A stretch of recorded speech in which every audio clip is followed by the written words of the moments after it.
ಇವತ್ತಿನ ಸಂದೇಶದ ಪೀಠಿಕೆ ಯೇಸು ಸ್ವಾಮಿ ಶಿಲುಬೆಯ ಮೇಲೆ ನಮ್ಮ ಪಾಪಗಳನ್ನು ಆತನು ಕ್ಷಮಿಸಿದ್ದಾನೆ. ಹಲ್ಲೆಲೂಯಾ. ಶಿಲುಬೆಯ ಮೇಲೆ ನಮ್ಮ ಪಾಪಗಳನ್ನು ಆತನು ಹೊತ್ತಿ ತೀರಿಸಿದವನಾಗಿ ನಮ್ಮ ಪಾಪಗಳನ್ನು ಕ್ಷಮಿಸಿದ್ದಾನೆ. ಹಲ್ಲೆಲೂಯಾ. ನೋಡಿ, ದೇವರು ತನ್ನ ಮಕ್ಕಳನ್ನ ಒಂದು ವಿಶೇಷವಾದ ರೀತಿಯಲ್ಲಿ ನೋಡುವಂತಹ ದೇವರಾಗಿದ್ದಾರೆ. ದೇವರು ತನ್ನ ಮಕ್ಕಳನ್ನು ಒಂದು ವಿಶೇಷವಾದ ಆಶೀರ್ವಾದದಲ್ಲಿ ತಂದು ಅವರನ್ನು ನೋಡುವಂತಹ ದೇವರಾಗಿದ್ದಾರೆ. ತನ್ನ ಮಕ್ಕಳಿಗೆ ಒಂದು ವಿಶೇಷವಾದಂತಹ ಕೊಡುಗೆಯನ್ನು ಅಥವಾ ಆಶೀರ್ವಾದವನ್ನು ಕೊಡುವುದಕ್ಕೆ ದೇವರು ಶಕ್ತನಾಗಿದ್ದಾನೆ. ದೇವರ ವಾಕ್ಯವನ್ನು ಗಮನಿಸುವಾಗ ದೇವರು ತನ್ನ ಮಕ್ಕಳನ್ನು ಒಂದು ವಿಶೇಷವಾದ ರೀತಿಯಲ್ಲಿ ಆತನು ನಡೆಸುವಂತಹ ದೇವರಾಗಿದ್ದಾನೆ. ಪ್ರಾಯದ ಸಿಂಹ ಹೊಟ್ಟೆಗೆ ಇಲ್ಲದೆ ಹಸಿವಾಗಿದ್ದರೆ ಇರಬಹುದು.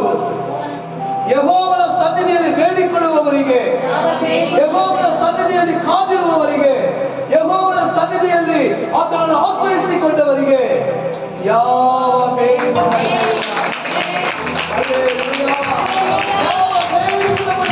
ಮಾಡದೆ ನಮ್ಮನ್ನು ನಡೆಸುವಂತವರು ಕರ್ತನಾದ ದೇವರು. ಯೆರೆಮೀಯ ಪ್ರವಾದನೆ ಗ್ರಂಥದಲ್ಲಿ ಯೆರೆಮೀಯನಿಗೆ ದೇವರು ಹೇಳಿದಂತ ಮಾತನ್ನು ಗಮನಿಸುವಾಗ ತಗೊಳ್ರಿ, ಯೆರೆಮೀಯ 1ನೇ ಅಧ್ಯಾಯದಲ್ಲಿ 4-5 ವಾಕ್ಯವನ್ನು ಗಮನಿಸಿರಿ.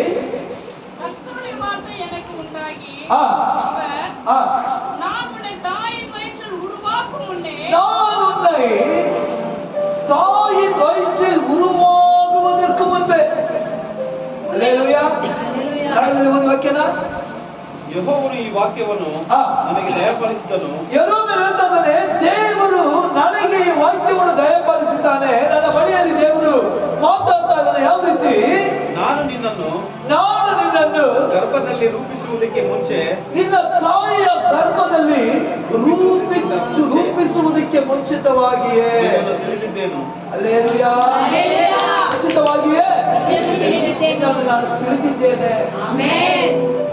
ದೇವರ ವಾಕ್ಯ ಹೇಳ್ತದೆ, ದೇವರ ವಾಕ್ಯ ಸ್ಪಷ್ಟವಾಗಿ ಹೇಳ್ತಾ ಇದೆ. ನೋಡ್ರಿ, ಈ ಲೋಕದಲ್ಲಿ ದೇವರು ನಮ್ಮನ್ನು ವಿಶೇಷವಾದವರಾಗಿ ಬೇರ್ಪಡಿಸಿ ಆತನ ಅಂಗೈಯಲ್ಲಿ ನಮ್ಮನ್ನು ಚಿತ್ರಿಸಿ ಅಲ್ಲಿ ಹೇಳ್ತಾ ಇದ್ದಾರೆ ಯೆರೆಮೀಯನಿಗೆ, ನಿನ್ನ ತಾಯಿಯ ಗರ್ಭದಲ್ಲಿ ಮೊದಲ ವಾಕ್ಯನ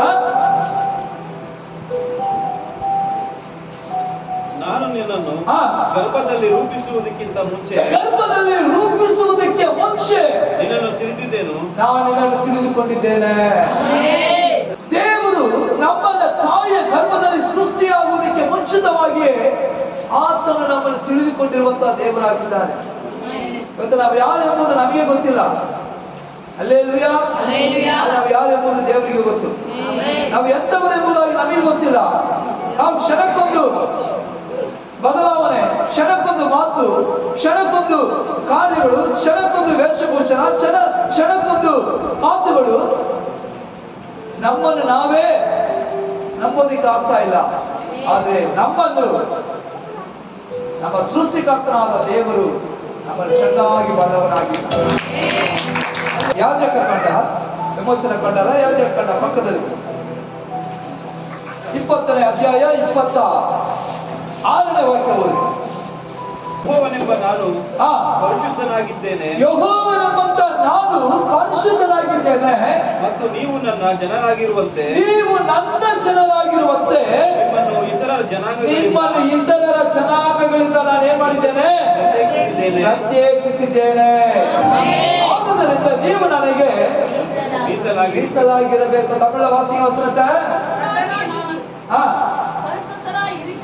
கர்த்தராகிய நான் பரிசுத்தராய் இருக்கிறபடினாலே நீங்கள் எனக்கு ஏற்ற பரிசுத்தவான்களாய் இருப்பீர்களாக. நீங்கள் என்னுடையவர்களாய் இருக்கும்படிக்கு உங்களை மற்ற ஜனங்களில் மத்தியில் நான் பிரித்தெடுத்தேன்.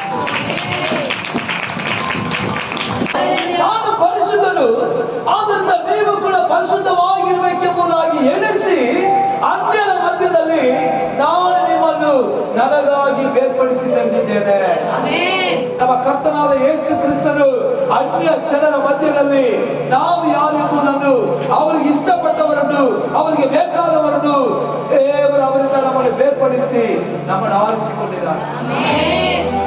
Hallelujah, hallelujah, hallelujah, hallelujah, hallelujah. Hallelujah. ನೋಡಿ, ಸಾಧಾರಣವಾಗಿ ನಾವು ಹೇಳೋದಾದ್ರೆ ಇವಾಗ ನಾವು ಯಾರಾಗಿದ್ದೇವೆ ಗೊತ್ತಾ? ಏನಿದು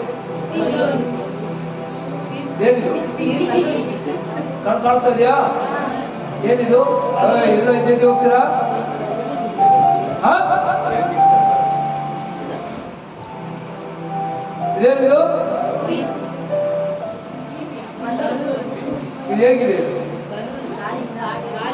ಏನಿಲ್ಲ ಅದರಲ್ಲಿ ಇದೆಯಾ?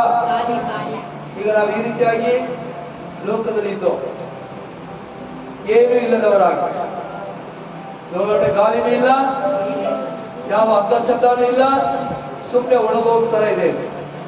ಇದು ಎಲ್ಲಿತ್ತು? ಇದಕ್ಕೆ ಮುಂಚೆ ಅಂಗಡಿಯಲ್ಲಿ ಎಲ್ಲಿತ್ತು? ಅಂಗಡಿಯಲ್ಲಿ ಹೋಗಲ್ಲ, ಎಲ್ಲಿತ್ತು? ಕವರ್ ಒಳಗೆ ಇತ್ತು. ಕವರಲ್ಲಿ ಎಷ್ಟು? ಒಂದೇ ಒಂದಿತ್ತ? ಎಷ್ಟಿತ್ತು? ಒಂದು 50, 30, 20 ಅದರ ಒಳಗಡೆ ಇದು ಸೇರ್ಕೊಂಡಿತ್ತು. ಈಗ ನಾವೇನ್ ಮಾಡಿದ್ದೇವೆ? ಆ ಪ್ಯಾಕೆಟ್ ನಲ್ಲಿದ್ದಂತ ಎಲ್ಲ ಬಲೂನೊಳಗೆ ಒಂದನ್ನ ಆರಿಸಿಕೊಂಡಿದ್ದೇವೆ. ಹಲ್ಲೆಲೂಯಾ. ಲೋಕದಲ್ಲಿರುವಂತಹ ಜನರ ಮಧ್ಯದಲ್ಲಿ ಅವರೊಟ್ಟಿಗೆ ಸಂಚಾರ ಮಾಡಿ ಅವರೊಟ್ಟಿಗಿದ್ದಂತ ನಮ್ಮನ್ನ ದೇವರು ಮಾಡಿದ್ದಾರೆ, ಇವಾಗ ಆರಿಸಿ ತೆಗೆದಿದ್ದಾರೆ. ನಾವು ದೇವರನ್ನ ಅರಿಯದಿದ್ದ ಕಾಲದಲ್ಲಿ ಇದೇ ರೀತಿಯಲ್ಲಿದ್ದು ಏನಿಲ್ಲದವರಾಗಿ, ಪಾಪದಲ್ಲಿ ಬಿದ್ದವರಾಗಿ, ಪಾಪದಲ್ಲಿ ಸತ್ತವರಾಗಿ, ಪಾಪಕ್ಕೆ ನಮ್ಮನ್ನು ಮುಡಿಪಾಗಿಟ್ಟು ಅಂದ ಚಂದವಿಲ್ಲದೆ ಏನು ಇಲ್ಲದೆ ಸುಮ್ಮನೆ ಇದ್ದ ನಮ್ಮನ್ನ ದೇವರು ಬೇರ್ಪಡಿಸಿ ತೆಗೆದು, ಹಲ್ಲೆಲೂಯಾ, ಹಲ್ಲೆಲೂಯಾ. ನೋಡಿ ಏನ್ ಮಾಡ್ತಾ ಇದ್ದಾರೆ.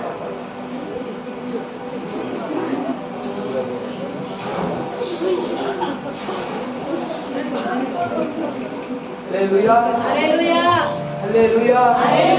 ಈ ಬೇರ್ಪಡಿಸಿದ ಮೇಲೆ ಈಗ ಇದ್ರೊಳಗೆ ಏನೋಯ್ತು?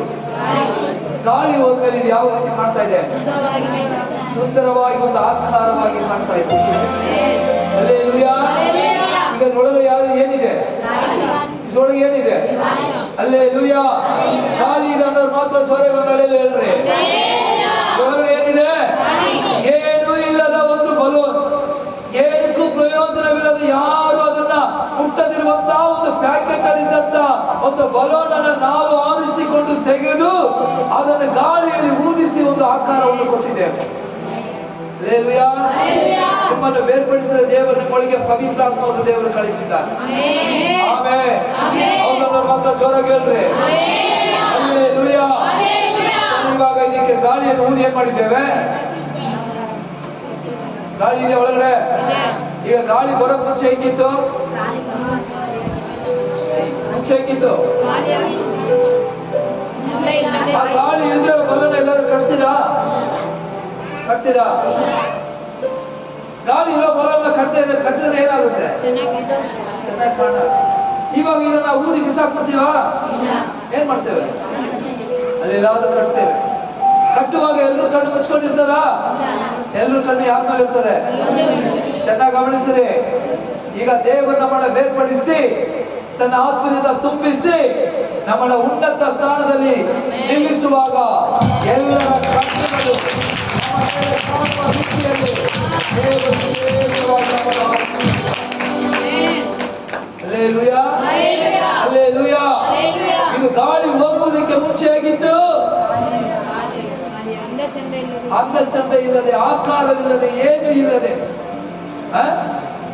ಇದ್ದ ಈ ಒಂದು ಬಲೂನ್ ಅನ್ನ ನಾವೇನ್ ಮಾಡಿದ್ದೇವೆ?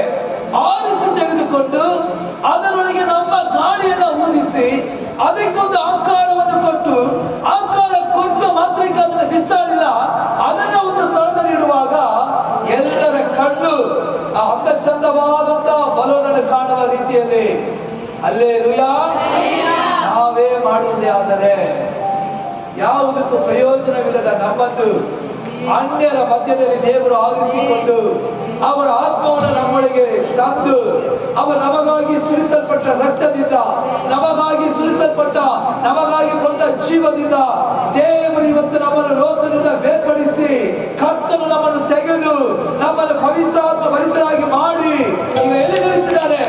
ಉನ್ನತ ಸ್ಥಾನದಲ್ಲಿ